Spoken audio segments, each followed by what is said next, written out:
My name is Lila. 2 weeks ago, I walked into my brother's promotion celebration carrying a gift and a forced smile, and I walked out with blood in my mouth. My hair had been torn from my scalp, my dignity crushed in front of 68 witnesses. My father struck me. My mother laughed. My brother clapped and said I had it coming. And not one person stepped in to stop it. But that wasn't the worst part. The truth is, the worst part wasn't that single night. It was the years of quiet theft, manipulation, and betrayal that had built up until everything collapsed in that ballroom. So, what do you think happened after the phone call I made that evening? Before I tell you, let me ask, what time are you listening to this, and where from? Leave a comment below, because I read everyone. I kept wondering why I had come at all. That thought repeated in my head as I stood by the ballroom wall, clutching my purse as if it could shield me. The place sparkled with marble floors and glittering chandeliers, the kind of place my parents loved, but where I never fit in. 68 people dressed in their finest, all gathered to celebrate my brother's night. My older brother, the decorated hero, the golden child. And me, just Lila, the daughter rarely mentioned. The sister who only existed when it was convenient to make me the punchline. I told myself I showed up because it was the right thing to do. Because you stand by family, even when they never stand by you. That was the excuse running through my mind as I hovered near the back, watching my mother float from guest to guest like she owned the room. Her pearls sparkled with the light as easily as her practiced smile did. My father already held court by the bar, surrounded by my brother's military friends. And there he was, my brother, basking in the attention, letting every guest praise him as though he hadn't been tearing me down since childhood. A woman I barely knew passed me and said politely, though stiffly, that it was nice I came. Nice that I came, as if I were doing charity work. I forced a smile, nodded, and lied I wouldn't miss it. My mother noticed me then. Her smile thinned just enough for me to see the truth beneath it. She walked over, her heels clicking sharply on the polished floor. She murmured, just loud enough for nearby ears, that I shouldn't have come if I had nothing nice to say. A couple turned to look at me with that mixture of pity and curiosity. I replied softly that I didn't realize existing counted as commentary. Her eyes narrowed. Before I could step away, my brother appeared with a drink in hand, his metals gleaming as bright as his ego. His voice rang out too loudly, too casual, as he teased that he almost forgot I did, whatever it was I did. Graphic design. He called it cute, then smirked, reminding me not everyone could serve their country. He sipped his drink, smiling as if his words weren't designed to sting. Something in me broke. I said lightly, though my hands trembled, that at least my work didn't come with a built-in fan club. His smirk faltered for only a moment before a shadow fell over us. My father. His jaw was tight, his eyes bloodshot, his voice low and dangerous as he demanded to know what I had said. I opened my mouth, but before I could answer, he moved faster than I thought possible. The crack of his fist against my face rang louder than the quartet. The music stopped. The conversation stopped. My entire world stopped. Pain shot through my jaw, blinding. His hand then twisted into my hair, yanking me backward, dragging me toward the exit as though I were garbage to be thrown away. The crowd gasped, whispers hushed, but no one moved. Not one of those 68 people helped me. Through the ringing in my ears, I heard my mother's laugh, sharp, delighted, as though this was the finest show she had ever seen. My brother clapped, saying I deserved it. That hurt deeper than my father's fist. The hallway outside was colder, quieter, but no safer. My father released me just beyond the doors, and I stumbled into the wall. Blood dripped from my split lip onto my dress, my scalp burning from his grip. I didn't look back. I couldn't. I ran to the parking lot, each step heavier than the last. By the time I reached my car, my hands shook so badly I could hardly find my keys. I collapsed into the driver's seat, slamming the door as if it could block out the sound of my mother's laugh, my brother's cruelty, and the silence of the crowd. In the rearview mirror, I saw not myself but a stranger, a woman with tangled hair, a swollen lip, and eyes red from tears she couldn't remember shedding. I wiped the blood from my chin with the back of my hand and whispered that this was no ordinary night. This was war. My fingers shook as I reached for my phone and stared at the screen until I gripped it tightly, drew a deep breath, and said aloud, "It's time." I drove home on autopilot, my hands clenched so tightly on the steering wheel that my knuckles turned white. The tires' hum on the highway was the only sound in the car, while inside my head, chaos replayed every second, every look, every word. My mother's laugh. My brother's smirk. My father's hand striking my face. They swirled like a storm I couldn't escape. By the time I parked outside my apartment, the adrenaline had drained, leaving only pain. My jaw throbbed in rhythm with my heartbeat. I climbed the narrow stairs to my apartment, each step heavier than the one before. When I finally pushed my door open, the silence inside nearly broke me. I wanted to scream, but instead I locked the door, leaned against it, and forced myself to breathe. Slow, shaky, deliberate breaths. The harsh light of the bathroom showed no mercy. I stood in front of the mirror, staring at the stranger looking back. My lip was swollen, the left side of my face already turning a deep purple. My hair hung in tangled knots where his fingers had ripped it, and my dress, the one I had saved for so long to buy, just so I could look like I belonged, was torn at the shoulder. No tears came. My body refused. It was as though I had already given them enough of myself. I picked up my phone, hands trembling so badly I could hardly keep it steady, and began snapping photo after photo. My face. My arms. My dress. Evidence. That word repeated over and over in my mind. This was not just a bad night. This was not another bruise to hide until it faded. This time I would not let them bury me in silence. Sitting on the edge of my bed, I scrolled through my contacts, names I hadn't spoken to in years flashing past. Then I saw hers, Priya. Back in law school, she had been brilliant but broke, just one failed semester away from losing everything.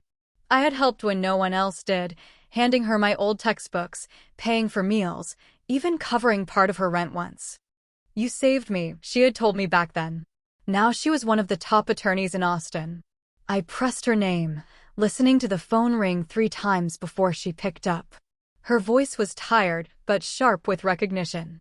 "Lila." My own voice cracked as I whispered that I needed help, that I didn't know who else to call. She said only 4 words, "Talk to me, Lila." And it was enough. So I told her everything.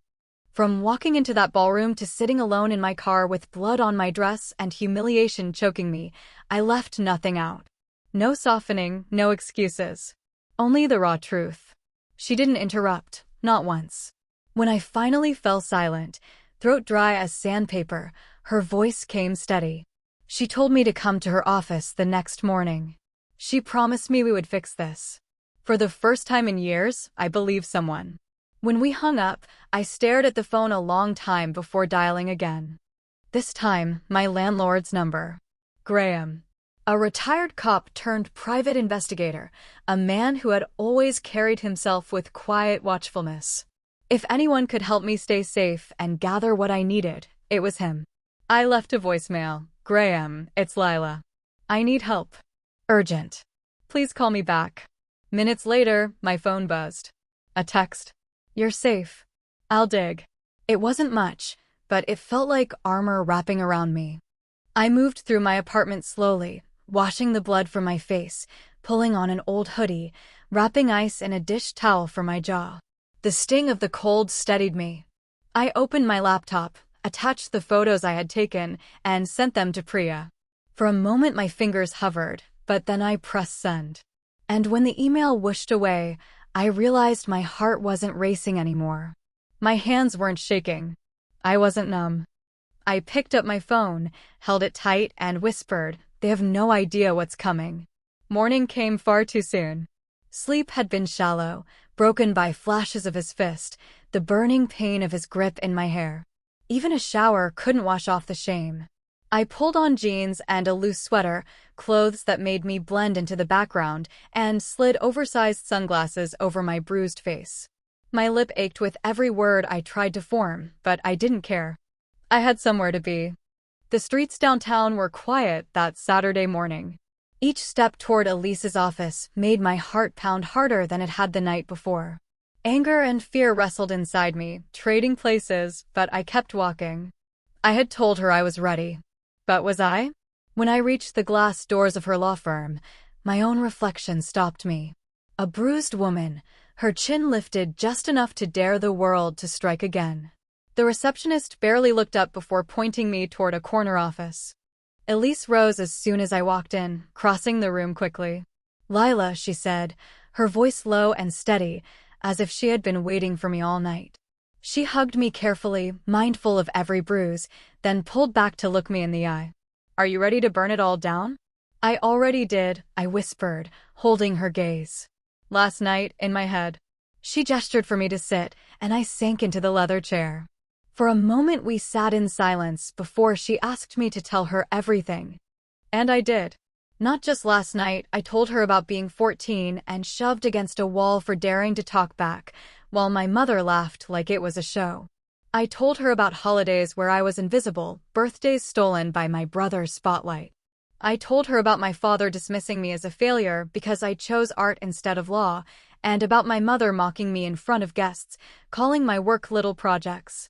Elise never took notes.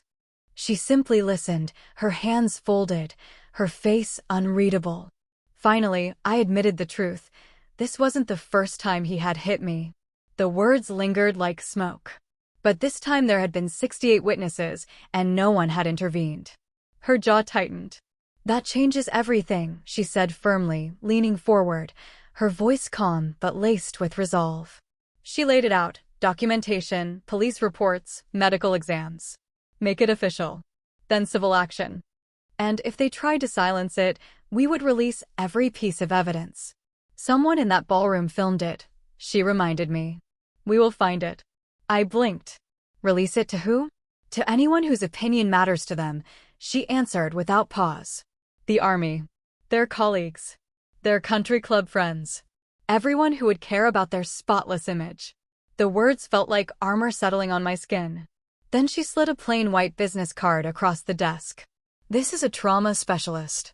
You'll need to start healing while I start tearing everything else down." I stared down at the card, running my thumb along its sharp edge. Healing. The word felt strange, almost foreign. Elise's voice softened.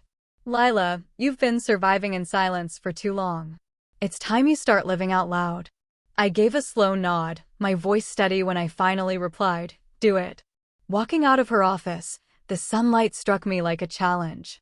The city was alive and restless, cars honking, strangers rushing past on crowded sidewalks. For the first time in years, I didn't feel like a shadow moving through my own life. They had wanted me small, invisible, silent. But if they had truly wanted silence, they should have left me unbroken. 2 days passed after leaving Elise's office, yet the anger inside me hadn't faded. It hardened instead, settling into something sharper, colder. My face still ached, the dull pain returning every time I chewed or even tried to smile, not that I had reason to. But the bruises weren't the hardest part. What haunted me most was the knowledge that every person in that ballroom had gone home, carrying on with their evening, while I sat in my apartment struggling to remember how to breathe. That morning, Connor texted me, "Come by. I've got something you need to see." I sipped my coffee, grabbed my keys, and went downstairs to his unit. Connor, my landlord, had been around for years. A retired cop turned private investigator. He never spoke much, but his eyes always noticed more than he let on. When I knocked, the door opened almost immediately, as though he had been waiting. "Lila," he said, stepping aside and handing me a steaming mug. "You look like you need this." I sat at his small kitchen table, the kind that had probably heard 100 stories told over cheap coffee. Connor didn't bother with small talk. He reached under a pile of papers and pulled out a thick folder, sliding it toward me. "You need to see this." My stomach nodded. "What is it?" "Your family," he said quietly. "And not just what happened the other night. It goes deeper." I pulled the folder close and opened it. Bank statements. Receipts. Email screenshots. My eyes darted from page to page, trying to make sense of it all. Transfers from an account I recognized, my trust fund, to unfamiliar names. Huge amounts gone. "Connor," I managed, my voice cracking as I tried to hold it steady. "This is my money." He nodded grimly. "Your father's been draining funds for months. He used it to grease the wheels for your brother's promotion. Look here. He tapped a printout of an email. Make sure Nolan shines. His father was very persuasive. The words blurred for a moment as I stared at them. My own money, stolen, used to throw the celebration where I was beaten and humiliated while my brother applauded. I shut the folder carefully, afraid I might tear the pages apart if I didn't. So he didn't earn it, I said finally. Not even close, Connor replied, leaning back in his chair. This isn't just abuse, Lila. This is theft. This is fraud. My father's old words echoed in my head. You should be grateful for what we give you. The truth was clear now. He had been taking from me my whole life. Without hesitation, I snapped a photo of the most damning page, the one showing the bank transfer beside the email. I sent it straight to Elise with a short message. Change of plans. I want it all on record. Her response came fast. Then we played dirty. Connor studied me, arms folded. What's your next move? I traced the edge of the folder with my fingertip, then lifted my eyes. My next move is making sure they regret every single choice that brought us here. Later, I carried the folder to a coffee shop downtown. It felt surreal sitting among people chatting casually about deadlines and weekend plans while I held evidence that could dismantle my family's polished image. I spread the pages across the table, reading them over and over, burning every detail into memory. My brother had clapped while I bled, using money that belonged to me. I leaned back, eyes closed, breathing through the rage until I could think clearly again. They think I'll stay quiet, I whispered to myself. They really don't know me. That evening, I parked outside my parents' house. The neighborhood looked as staged as the lives inside it, perfectly trimmed hedges, identical mailboxes, houses that could have been printed from the same catalog. My hands stayed on the steering wheel for a long minute. Elise's warning echoed from our call earlier. If it feels wrong, you leave. Don't give them anything. At last, I unclenched my fists and stepped out. The autumn air felt damp, pressing against me as I walked the stone path I had traveled thousands of times as a child. Back then, I dreamed of running away from this house forever. Now I was walking in by choice, knowing they had no idea who I had become. My mother opened the door before I even knocked. She wore one of her pastel cardigans, soft and delicate, designed to make her look harmless. Lila, she said in that quiet, practiced tone she used when she wanted to sound like the victim. Thank you for coming. Let's get to it, I replied flatly. She flinched but stepped aside. The house smelled of lemon polish and expensive candles, an attempt to mask the tension in the air. My father sat in the formal living room, the space we only used for holidays and staged moments like this. Nolan was there too, lounging with his phone in hand, his smirk already in place. Lila, my father said without looking up, his voice cold, as if I were an employee summoned to his office. Sit. I stayed standing. On the coffee table in front of them was a neat stack of papers. I didn't need to read them to know what they were. Elise had already warned me this might happen. We asked you here, my mother began, her voice carefully composed, because we want to resolve this unpleasantness as a family. Nolan gave a low chuckle. You mean because she's making a big deal out of nothing? I looked at him, my words sharp as ice. Still celebrating that fake promotion, Nolan? Must feel good winning awards paid for with someone else's money. For a split second, his smirk faltered. My father's hand clenched on the armrest. Enough, he barked, his voice booming. We're here to put this behind us. He slid a stack of papers across the coffee table toward me. This is an agreement. You'll sign it, accept a generous payout, and in exchange, the matter disappears. No more drama. No more embarrassment for the family. I glanced at the top sheet, non-disclosure agreement, waiver of legal claims. A gag order disguised as a peace offering. Generous payout? I repeated, picking up the document. Funny how you imagine my silence has a price. It was just a bruise, Nolan said, still lounging casually, his voice dripping with disdain. Why destroy the family over something so small? I met his gaze. You watched while I was dragged out by my hair. You clapped. Do you really think I care about family anymore? My mother leaned forward, her voice coated in sugar and venom. This will protect everyone's reputation, dear. Including your own. That was when I saw it, a small voice recorder hidden near the lamp. Subtle, but not enough to escape notice. They weren't only trying to buy me off. They wanted to catch me saying something they could twist if I lost control.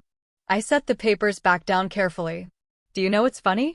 You really think I walked in here as the same Lila you used to push around. You think I didn't see the recorder by the lamp. You think you can throw me pennies from my stolen trust fund and make me vanish. My father slammed his palm on the table so hard the cups rattled. Don't you dare play the victim. I leaned forward until we were eye to eye. I'm not playing anything. I came here to give you a chance. This isn't a negotiation. It's a warning. My mother gasped as if I had cursed in church. Nolan laughed nervously, trying to regain ground. You're bluffing. I picked up my bag, moving toward the door. Keep telling yourself that. Outside, the night air struck me like cold water. My hands shook, but not from fear, this was clarity. They thought it was about bruises and signatures. They had no idea what was coming. They wanted me silent, I whispered, pulling out my phone.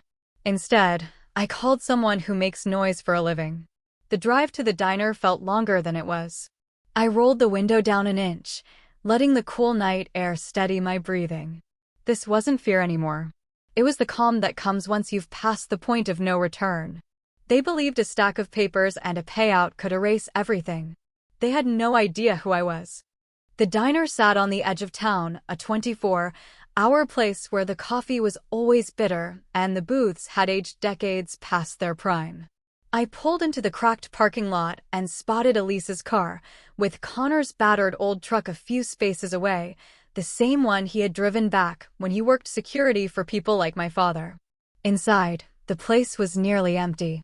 A waitress in a faded uniform gave me a nod, but I didn't stop. Elise sat in a back booth, polished in her blazer, looking out of place against the cracked vinyl. Across from her, Connor looked perfectly at home in his worn leather jacket, his broad shoulders hunched, the posture of a man who had seen too much. You look like hell, Connor said flatly as I slid into the booth. Good to see you too, I answered, my voice even. Elise pushed a manila folder toward me. I told you it was bad. I didn't realize how bad until Connor started digging. I opened it. Bank statements, wire transfers, company records with unfamiliar names. My trust fund, meant to secure my future, had been drained through layers of shell companies. Tracing the lines with my finger, my stomach twisted. Elise's voice was calm, but anger edged every word. They didn't just misuse your money. They laundered it through Nolan. His promotion, his celebration, it was all financed with what was yours. Connor leaned in, arms on the table. Nolan bragged about it at work. Said he was making big moves with family money, like it was genius investing. I kept quiet then. Not anymore. Heat rose through my chest. So they stole from me, beat me, and then celebrated in front of everyone. Connor gave a short nod. That's about the size of it. Elise's expression sharpened. This isn't just a civil case now, Lila. This is fraud. Possibly grand larceny. We can take it to court or straight to the press. They won't see it coming. I closed the folder, letting its weight sit in my hands. My family had spent years convincing me I was powerless, an afterthought. But this was leverage. They thought I wouldn't notice, I said slowly. They thought I'd stay quiet, like always. Elise leaned back. So, what do you want to do? Everything, I said, voice steady. Civil, criminal, public. But on my terms. No one makes a move until I say so. Connor exchanged a glance with her, then added, there's more. One of the guests at the party recorded everything, your father hitting you, dragging you, Nolan clapping like an idiot. I can get the footage. For the first time in days, I felt a smile tug at the corners of my mouth. Then we'll give them what they wanted, attention. But not the kind they can control. We stayed another hour going over strategies. Elise laid out timelines and legal paths while Connor promised to secure the video. My coffee cooled untouched, but I didn't care. This wasn't about comfort. It was about war. When I finally stepped outside, the night air felt lighter. I drove home in silence, city lights smearing past the windshield, my mind sharper than it had been in years. They thought I would stay silent. They had forgotten who I am. That night, I did not sleep. Not for a single moment. I sat at my kitchen table with my laptop open, every piece of evidence spread out like weapons across a battlefield: bank transfers, party photos, trust documents. Connor's folder sat squarely in the center. The video replayed again and again in my mind, my father's fist crashing against my face, my mother's laughter, Nolan's clapping as if I deserved it. They had wanted me humiliated. Instead, they had armed me. By mid-morning, I was parked outside Elise's office, holding a cardboard tray with 2 coffees, one for her, one for me. When I walked in, she glanced up from her desk, skipping any pleasantries. "Are you sure?" she asked, her eyes flicking to the folder I gripped like a lifeline. "Yes," I replied. This time, my voice didn't waver. She gestured to the chair. "Once we go forward, there's no turning back. You'll be the woman who exposed her family. You have to be ready for that." I sank into the leather chair across from her, placing the folder firmly on her desk. They made me their scapegoat for years. Now they can become the headline. We went over everything once more: the video, the bank transfers, the incriminating emails Connor uncovered. Elise drafted an official statement, her words sharp and deliberate, shaping the assault as part of a long pattern of coercion and financial abuse. "This tells your story without reducing you to a victim," she explained. "It frames you as someone taking back power." "Good," I said, "because I am finished playing the victim." By early afternoon, we sat in an upscale cafe downtown, the kind of place where people linger over overpriced lattes, pretending their lives are perfect. I wasn't there to blend in. I was there to meet Maya Delgado, an old college acquaintance who had built her career exposing corruption in local business. She owed me a favor once, years ago. I had helped her out of a difficult internship scandal, and she hadn't forgotten. She arrived 10 minutes late, frazzled but curious. "Lila," she said, sliding into the booth across from me. "You sounded intense on the phone." "This will explain why," I said, handing her a flash drive and a small stack of documents. "There's video on there. My father. My brother. The entire thing." Her brow arched. "And you're really fine with me running this?" "I want you to," I answered plainly. "But for now, I stay anonymous." She scanned the papers, eyes widening. "This isn't family drama. This is fraud. Public assault. You know this is going to explode." "That's the point," I said. Back at Elise's office, I watched her press send on the official statement, forwarding it to Maya. Then we waited. The article was live within hours. Prominent local businessman caught on camera assaulting daughter over family dispute. Financial exploitation alleged. It was blunt, surgical, exactly what I needed. My phone lit up almost instantly: distant relatives, old friends, people I hadn't spoken to in years. Some messages were supportive, others stunned. Elise called soon after. "They're panicking," she said, a hint of satisfaction in her tone. "Your father already contacted me. He wants to meet." "No," I said firmly. "You don't even want to hear him out." I paused. They wanted silence. Now they can choke on it. By the time I left the cafe, social media had ignited. Clips of my father dragging me through the ballroom spread like wildfire. Comment sections swarmed with outrage. "Who does that to their own daughter?" One wrote. "Imagine being Nolan, clapping while your sister bleeds," another said. I sat in my car watching the notifications flood my screen when a new message appeared from an unknown number. "You think you've won? You don't know what's coming." My pulse stayed steady as I stared at it, fingers tightening around the phone. Whoever sent it wasn't my father. It was someone worse. I didn't recognize the number, but the venom felt familiar, the same poison my father used whenever he wanted me to bend. Only this time it was colder, sharper. I didn't reply. I didn't need to. The message was clear: they were regrouping, and I was the target now. Sleep didn't come easily. When it did, my dreams twisted into a tangle of Nolan smirking at his promotion party, my father's fist crashing into my face, and my mother's voice, no laughter this time, but a whisper in my ear: "You should have stayed quiet." When I woke, I realized it wasn't just a dream. She had said that to me years ago, after I told a teacher my father had shoved me. By morning, my phone buzzed again, dozens of messages pouring in. Some were kind. Stay strong, Lila. You're brave for speaking up. Others cut deep. Liar. Gold digger. Daddy's girl gone crazy. Something had been released. I threw off my blanket, grabbed my laptop, and logged into every platform I could. And there it was, an edited clip of the party. In this version, my father appeared calm, almost pleading, while I looked unstable, stitched together from fragments of me yelling after the assault. They had twisted reality. Comments were already brutal. My stomach sank. They weren't just striking back. They were rewriting the story. Elise's name lit up my screen. When I answered, her tone was sharp, all business. I was about to call you. They filed a defamation suit and an injunction. They're trying to silence you. I let out a bitter laugh. Of course they are. They've hired Victor Kincaid, she added. And I froze. Victor Kincaid, the fixer corporations turned to when they wanted scandals buried for good. Lila, this is serious. They're coming hard, Elise warned. I'm not scared of him, I replied, though my voice betrayed the lie. There was a pause. Good, because you can't be. Before I could respond, another call buzzed through.